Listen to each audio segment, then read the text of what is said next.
അധിനിവേശകാലത്ത് US വ്യോമത്താവളമായിരുന്ന Bagram വിമാനത്താവളത്തിന്റെ നിയന്ത്രണം തിരികെ നൽകിയില്ലെങ്കിൽ അഫ്ഗാനിസ്ഥാന് മോശം കാര്യങ്ങൾ സംഭവിക്കുമെന്നാണ് US പ്രസിഡന്റ് ഡൊണാൾഡ് ട്രംപിന്റെ മുന്നറിയിപ്പ്.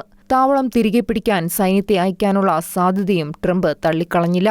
2001 സെപ്റ്റംബർ 11 ആക്രമണങ്ങൾക്ക് ശേഷമാണ് US അഫ്ഗാനിസ്ഥാനിൽ സൈനിക നിയന്ത്രണം ഏറ്റെടുത്തത്. 2021 US സൈന്യം പിൻവാങ്ങിയതോടെ താവളത്തിന്റെ നിയന്ത്രണം താലിബാനായി.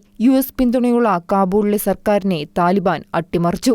താവളം തിരികെ ലഭിക്കാൻ അഫ്ഗാനിസ്ഥാനുമായി ചർച്ചകൾ നടക്കുകയാണെന്നും ട്രംപ് പറഞ്ഞു. ബഗ്രാം വിമാനത്താവളത്തിന്റെ നിയന്ത്രണം വീണ്ടെടുക്കുമെന്ന് US പ്രസിഡന്റ് ഡൊണാൾഡ് ട്രംപ് നേരത്തെയും വ്യക്തമാക്കിയിരുന്നു. ബ്രിട്ടീഷ് പ്രധാനമന്ത്രി കെയർ സ്റ്റാർമറിനൊപ്പം നടത്തിയ വാർത്താസമ്മേളനത്തിലാണ് US സേന അഫ്ഗാനിലേക്ക് തിരിച്ചെത്തുമെന്ന് ട്രംപ് സൂചന നൽകിയത്. ഒന്നു വാങ്ങാതെയാണ് ഞങ്ങളത് കൊടുത്തത്. ഇപ്പോൾ അത് ഞങ്ങൾ തിരികെ വാങ്ങാൻ പോവുകയാണെന്നും ട്രംപ് പറഞ്ഞിരുന്നു.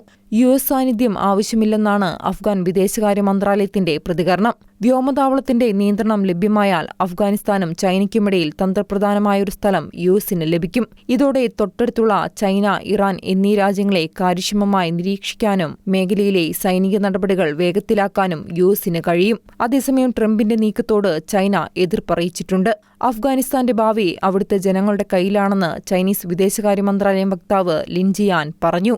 International desk Shekinah news.